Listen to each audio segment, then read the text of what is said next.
Ladies and gentlemen, it's indeed a great pleasure for me to be opening the summit and to welcome you here. It's my role to say a few opening remarks and just to say to you, we built an organization on the simple idea of making people healthier.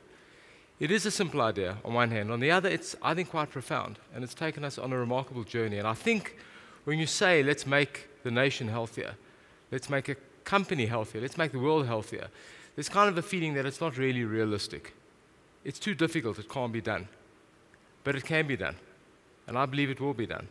And to an extent, I would say to you that thought that we can't shift society is based on three errors. The first error is what I would say is a cognitive error. The second error is a factual error. And the third error is a behavioral error.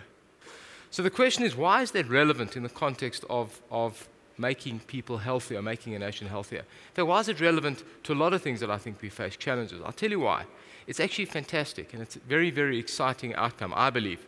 Because if you accept that the world is Gaussian, right, bell-shaped, then to shift a system, you've got to shift the entire curve. You follow? Because if you believe things are normal, it's got to stay normal. You've got to shift every individual, every behavior, every single thing. You've got to change to shift the world. And that's how we think. So we think about, let's change the nation, or let's get some individual who's in bad health or unfit to change their entire life. It seems insurmountable, but it's not, because the world is not like that. The world is Pareto. And in a Pareto system, it's about changing the tail, changing one or two activities in the tail that drives the whole system. You follow me? One decision today can change your entire life.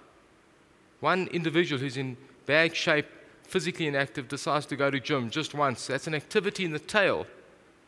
If they do that, who knows? They get hooked, they go again, and suddenly the system gets dragged across by the tail.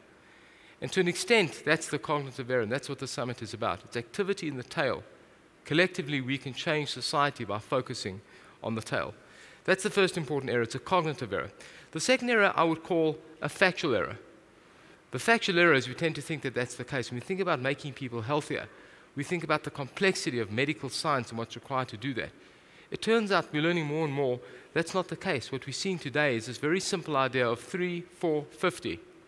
3 behavior choices: smoking, poor nutrition, poor physical activity. 3 of them lead to 4 conditions: diabetes, cancer, respiratory disease, heart disease, that drive 50% of all mortality. Isn't that amazing? 3 choices. Forget about the complexity of medicine and what goes with that. It's actually, these are lifestyle choices that people make explicitly. And that is a factual error. We don't realize how powerful those choices tend to be. I still come from an environment, my parents still will tell me, exercise is bad for you, you've got to be careful. We were talking before as if you've got a certain number of heartbeats, you know what I mean? Don't burn them up unnecessarily, you know what I'm saying? But we're learning more and more about just the simplicity of lifestyle choices. And so we make a factual error when we think about how big the problem really is. And then the final error is a behavioral error, because if you accept that just 3 choices lead to 50% of mortality, the simple central question has to be, why do people make these choices? Why do they make that behavioral choice? And you'll hear more and more over the day. We've got some really brilliant speakers here today that are real experts in behavioral economics and why people make these choices. But in healthcare, we know more and more that people make irrational choices. So the concepts of hyperbolic discounting, that people want instant gratification. People tend to be overly optimistic.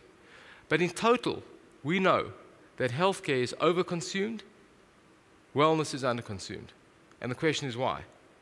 And the answer lies in just the irrationality of people. A simple answer I'd give you. When it comes to healthcare, the price of healthcare at the point of service is free. It's paid for by health insurance or medical aids or governments in many countries. So at the point of care, healthcare is free.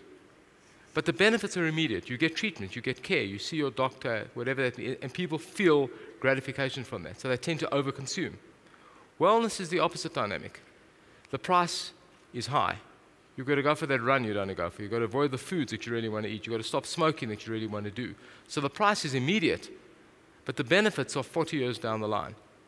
And therefore people tend to underconsume.